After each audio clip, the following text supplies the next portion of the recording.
I wanted it to be totally authentic. I wanted the whole film to be authentic. I wanted the wrestling community to be proud. I wanted wrestlers to look at it and go, yeah, that's how it is, And because I've worked in other sports movies in Ali and Seabiscuit, and it was always important to me, even as an editor, to have the people that really do it think it was cool and think it was real.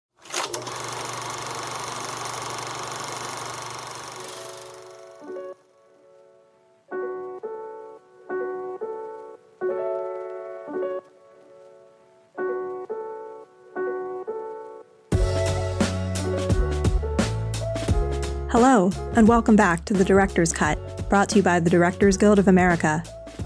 In this episode, a disabled athlete competes for a wrestling championship in director William Goldenberg's biographical sports drama, Unstoppable. The film tells the inspiring true story of competitive athlete Anthony Robles, who was born with one leg. With the unwavering support of his mother, the encouragement of his coaches, and his own indomitable spirit, Anthony fights through adversity and defies the odds to become an NCAA Division I champion wrestler. Unstoppable is Goldenberg's directorial debut. Following a screening of the film at the DGA Theater in Los Angeles, Goldenberg spoke with director Ben Affleck about filming Unstoppable. Listen on for their spoiler-filled conversation.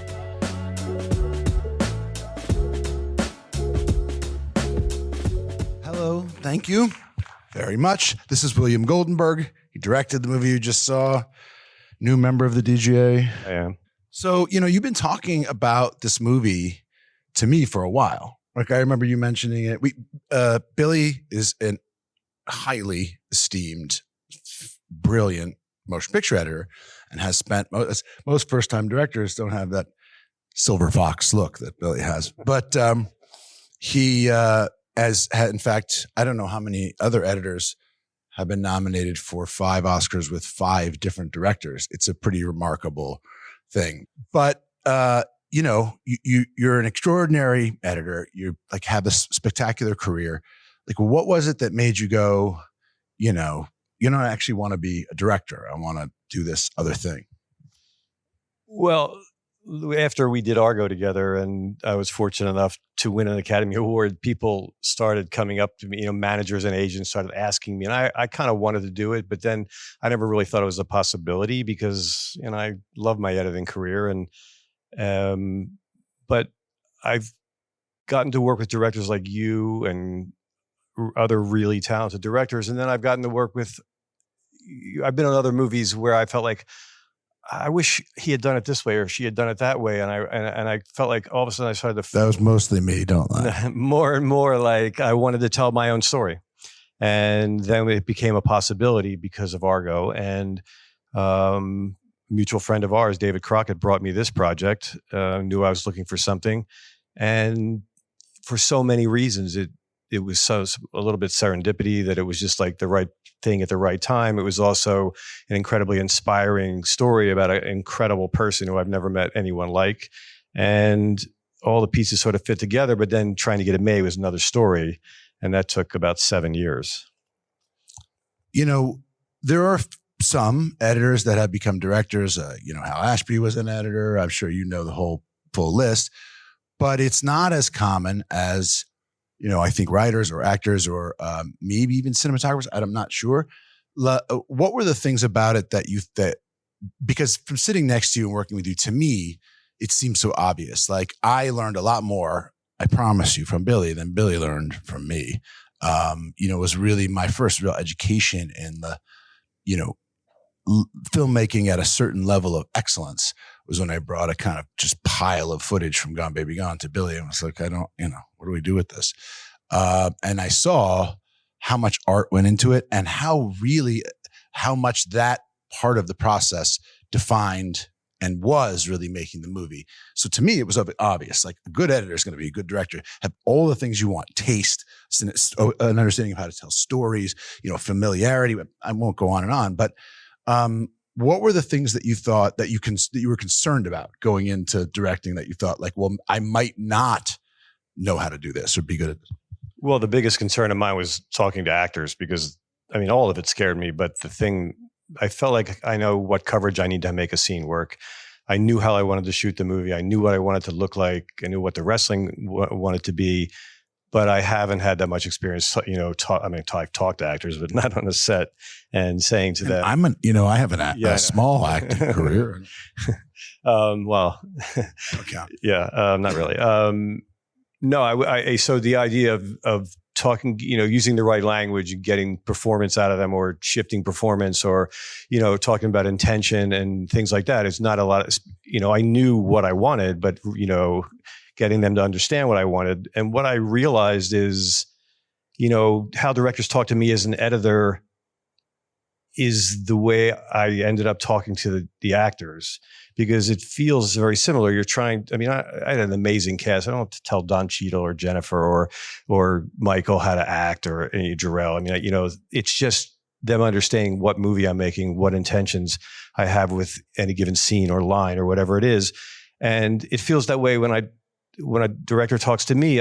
There's a way that I like to be spoken to, in terms of, I just like to get all the information I can. Just keep telling me stuff. Keep telling me what you want this to be, what you want the scene to be, what you want the pace to be, and then I can do that. Like, how do you, I often say, I don't know if I ever said it to you, but I've said to the director, tell me how you want to feel, and I'll be able to do that in the editing room. And I just felt like what I knew best was how I like to be talked to as an editor. So I kind of ended up speaking to the actors that way. And because these actors are so gifted, it seemed to work.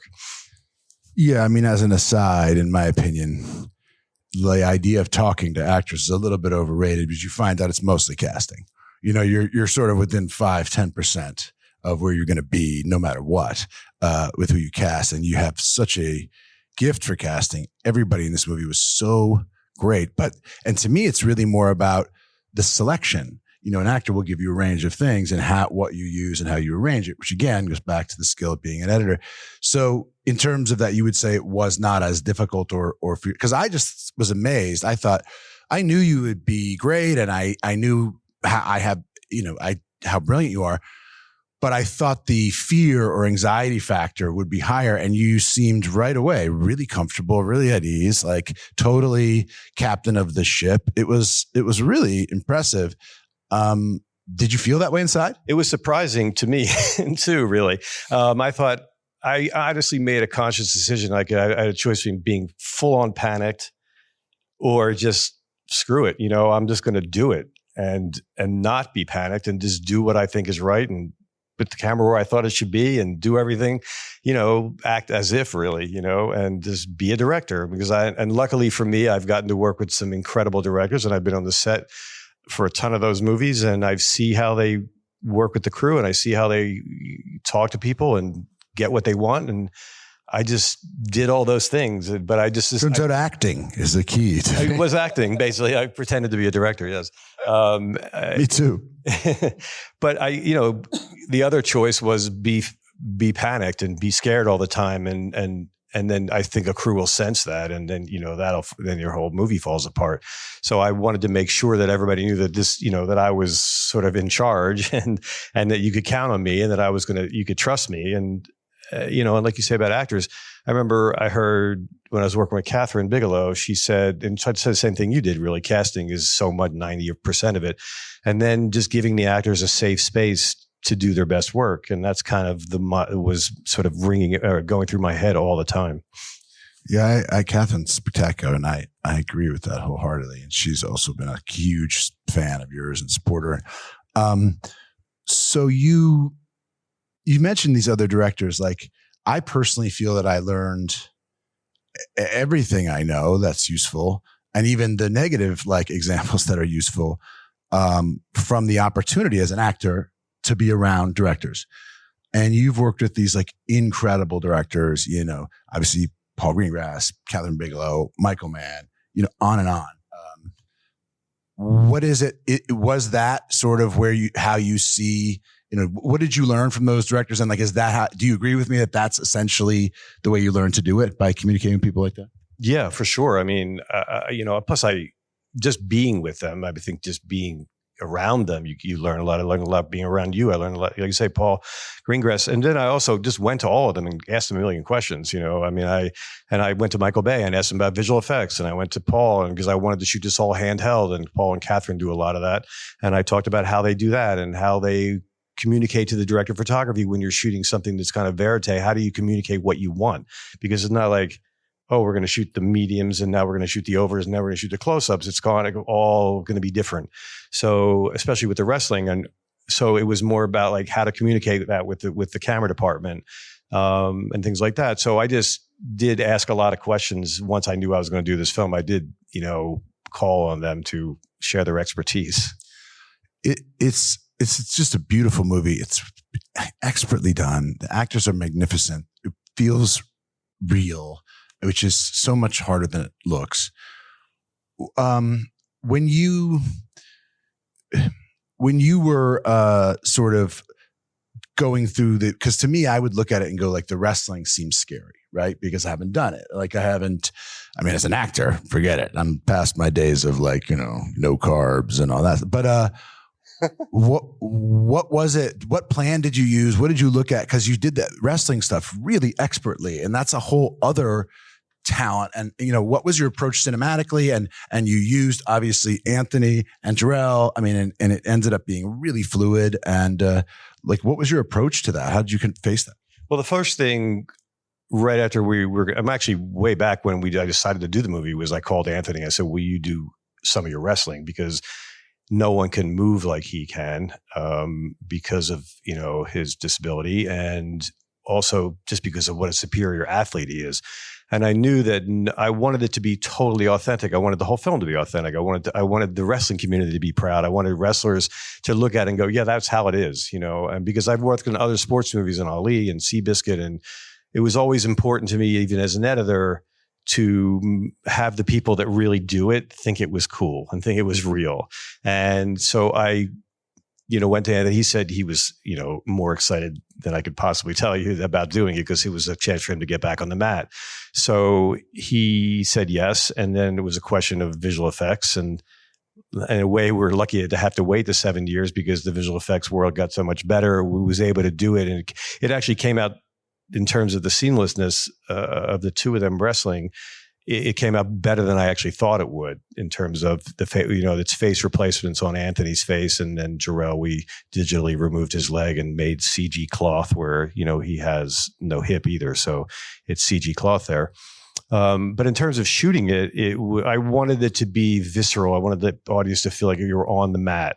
And so it was every take, like I said, every take was different. We would just move the cameras around and it was all handheld. I mean, obviously the camera department knew the choreography. So we were able to have the camera in the right place at the right time. They were able to end up in the right spot. And the wrestlers were so expert that they would do a take and we say, the next one, when you pin them after, 7 minutes of wrestling, can you have your body 12 degrees further to the right? And they would, oh yeah, no problem.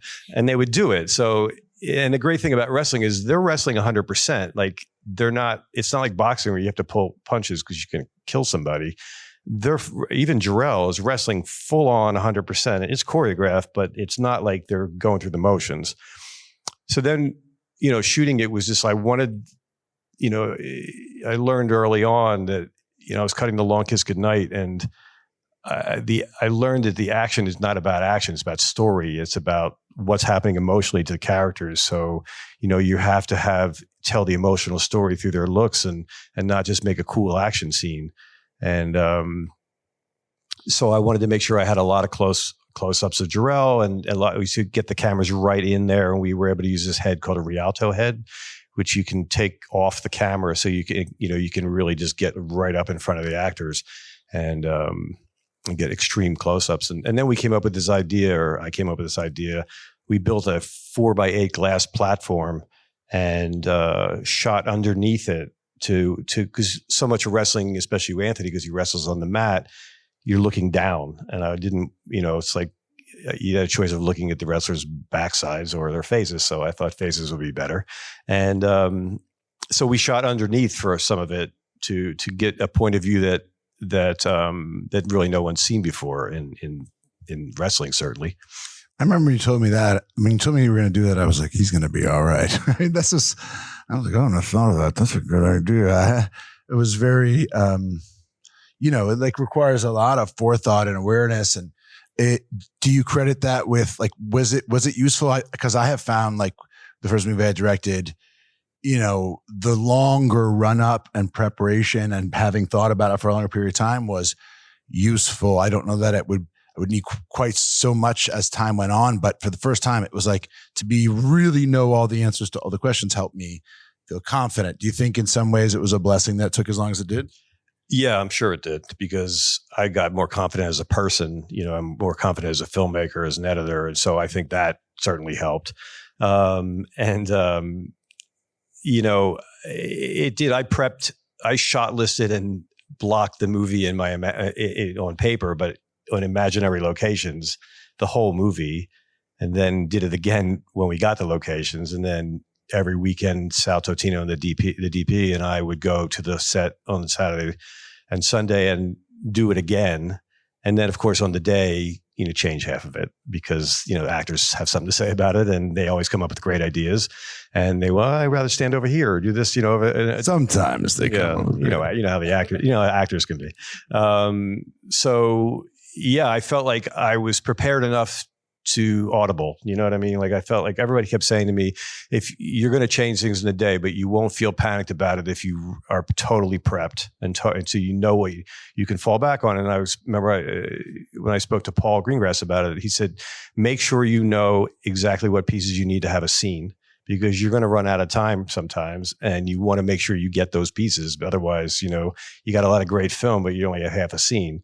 So I always knew, like, okay, what time is it? How many, more hours do I have? What do I need to get? Okay, let's go here instead of there. So I make sure I have a scene, so that was, having that much time to prep certainly, helped enormously. In terms of the performances, obviously Jarrell's the center of the movie, is great. And it's a very classic, it's like a real life hero, but a classic heroic, takes this sort of hero's arc. Jennifer's spectacular and unadorned and vulnerable and kind of just magnificent. And Don is like, you can't ask for a better actor. And I feel like the performance that I really, really feel like is underappreciated, because these parts always are, is Bobby, who made what might otherwise have been a very, kind of mustache twirling, I'm the bad guy performance into a human being. He didn't. And sometimes actors have an instinct to do that by just wanting to soften the behavior. Like, I wouldn't be that mean, because they want to be liked. But he didn't. But he did it in a way that I found kind of exquisitely excruciating. Like, what kinds of conversations did you have with him about that? How aware were you? How aware was he? How did you approach that part? That was all we ever talked about. I mean, we from the very first time I met him, it was important to both of us that you have to understand why Judy stays in this relationship. If he's just a horrible, horrible person, why does she love him? I mean, just because he puts food on the table, that can't be enough. So you have to see that side of him. You have to see other sides of him. He has to be a three-dimensional person. I mean, in any sort of bad guy, you want to see three-dimensionality, because otherwise it just gets boring. I mean, and I did a movie about a serial killer, and we humanized him because it just makes it more interesting. But I mean, the real guy, he didn't have a father. He didn't have the tools to be a full human being. He thought what he was doing was the right thing. When he says, choices, and he really is trying. He's not trying to be an asshole. He thinks he's being a good father.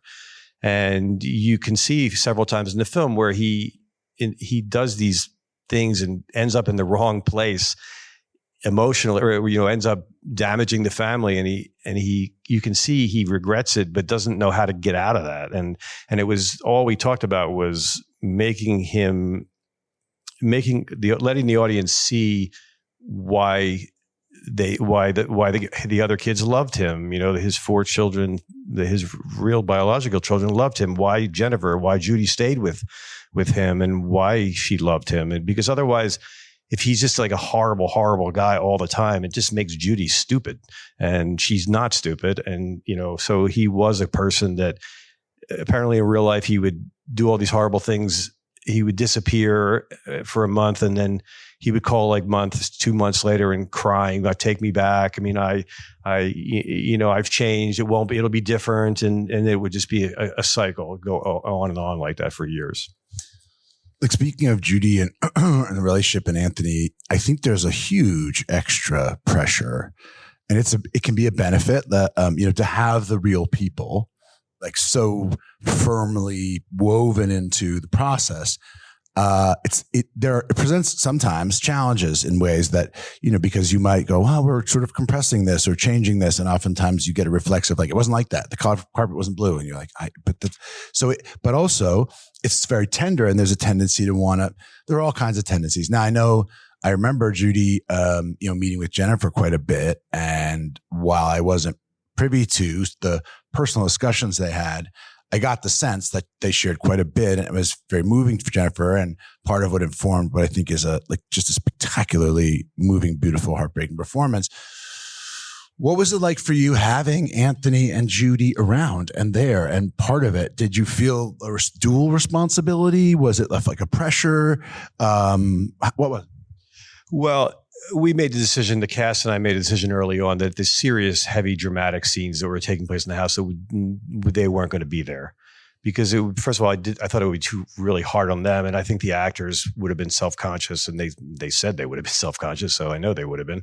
And I would have felt weird about it too. So they weren't there. They came a couple of times at night at the end of the day, but they didn't really see anything, heavy, really heavy. So that avoided that problem, or avoided putting them through that and putting the actors through it. Even just in terms of like the final movie and all the choices. How is this going to be? Early on, I've cut a lot of movies and been involved in a lot of movies that are true stories, and you feel an overwhelming responsibility to get it right and to do justice to them. These are people who, even if the person's not alive, their family and, descendants are alive, and you don't want to do something that's going to offend them, or at least I don't.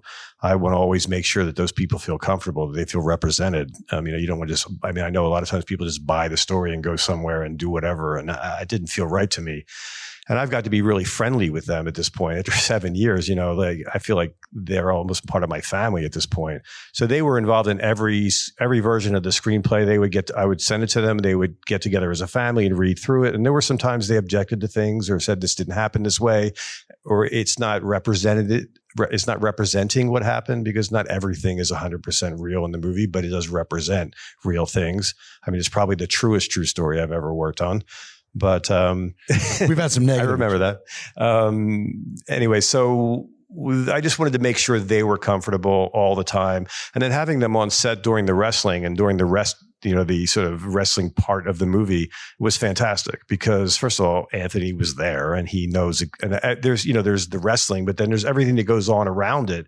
And to have him, is this right? Is this the way wrestlers would do it? Is this the way, I wanted to make sure every detail was 100% authentic for the reasons I stated earlier. But, and I think having Judy around was fantastic, because the moment where, Judy goes after the woman behind her in the stands, because she said that really happened. And Judy was sitting right outside, right where the camera was, 2 feet away from where Jennifer was. And after we did the scene, I walked up and I went like that to her. I saw thumbs up, and she went, exactly.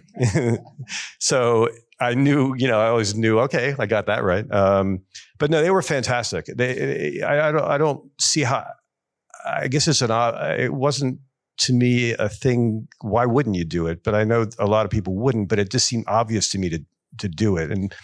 And I think they're such great people and so inspiring and so fun to be around. And it was so new for them to be on a movie and to, learn all about what that takes. And, Anthony was involved in a lot of the shooting. So he's, taking that all in. And I think the crew loved having them around too. Because everybody would ask them a million questions, and they're so easy to talk to. And Anthony is he's the kind of guy, he walks into the room and everybody wants to be around him. He just lights up a room. So did you get to have, I've had a few key people in the times that I've done stuff that I haven't done anything as intense and close as that. is Air is about sort of about real people, but really, in my mind, there was just a couple of people to whom I felt accountable. And the opportunity to have a conversation with those people afterward that was like, hey, yeah, that's basically it, was really the kind of as rewarding as anything else. Did you get to have any moments like that with them? Were they? Yeah, for sure. Right. It was quite a couple of days. I flew to Arizona and we rented a movie theater and we showed them a rough cut of the movie. It was Anthony and Judy and the 4 other siblings and their spouses. They're all married and have kids, and it was all of them. And even some of the Judy's grandchildren were there, like little ones. And it was just me and about 15 or 16 of them in a movie theater. And that was the most terrified I ever was. I mean, in terms of making the film, and I just sat there with like 2 rows behind him, like grabbing the chair and, trying to calm myself down, because I didn't know I had no idea what they were going to think. And they loved it. And they were really happy with how we told their story. And it was such a relief. And then the next night I came back to LA and we had a preview the very next night. So that was like leading up to that was as scared as I ever was in my life, pretty much.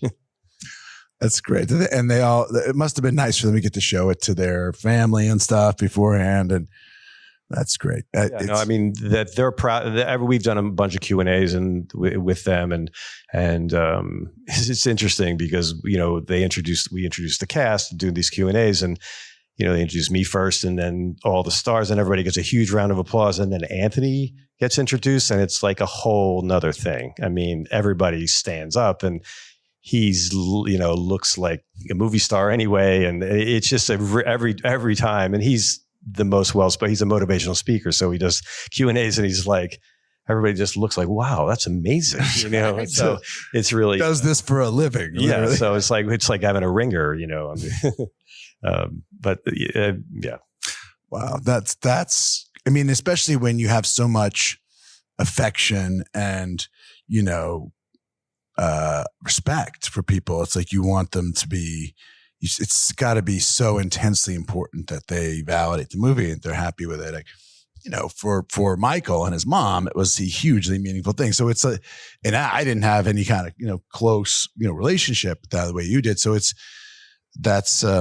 I just think that's beautiful. I remember hearing about the Toronto screening and being, the first screening in Toronto and the way it was received. And I just thought like, this business is, those moments are rare. You do a lot of work, a year, or whatever it is. And then there's a lot of work that goes into just trying to assemble the pieces. And this movie was shut down, picketed by the WGA. And so we stopped shooting and then resumed. So there was an interruption, which is an additional kind of level of difficulty. And then you kind of get that one moment, where it's like, show it to people and see what they think. And I just thought like, I just made me so happy. For you, especially actually, because now I know for you, their reaction was important, but you put in a long time and in a lot of work. And there are a lot of people with the ambition to, so much so that it's a joke. What I really want to do is direct, who want to do it. And most don't. And many, if they do, find they have neither the taste nor aptitude for it because it's a more difficult, sort of lonelier job, I think, than people want to or foresee. I just have an enormous respect for saying I want to do it, following through, sticking with that project, and then, actually doing it. And I'm really, really glad that, the movie's so beautiful and people love it. It's you deserve it. That's what I say. Thank you. And thanks for making it. I gave the script to Ben in October of 2022. And I said, please read this and let me know what you think. Cause I've sort of been involved with it for so long that I've lost perspective. And I said, I'm not asking you to make it. I'm not asking you to make it. I'm just asking your opinion.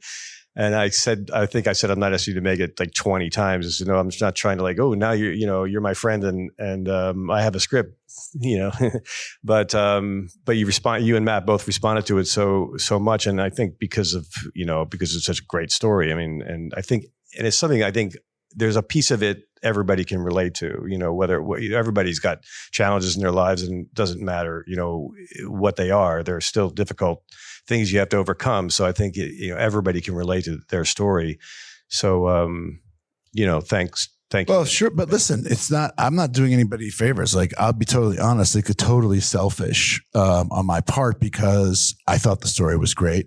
But I know that, especially when the story is great, you really better have a great director. And, I had long believed, principally from working with you, that like, gosh, this is so much the skill that is needed as a director. And we had done stuff where we'd worked on other movies and done, I basically ridden shotgun while you fixed things of mine that I had ruined as an actor and brought to you to fix. And I, that experience really made me believe in this idea, and you proved it to me.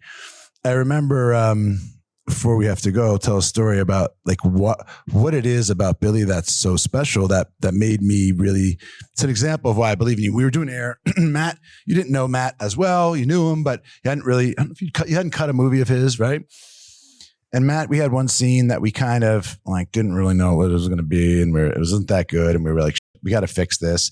So we sort of wanted to rewrite it the night before. I said, let's go in the cutting room and look at the game that we're talking about, Jordan's college NCAA championship game.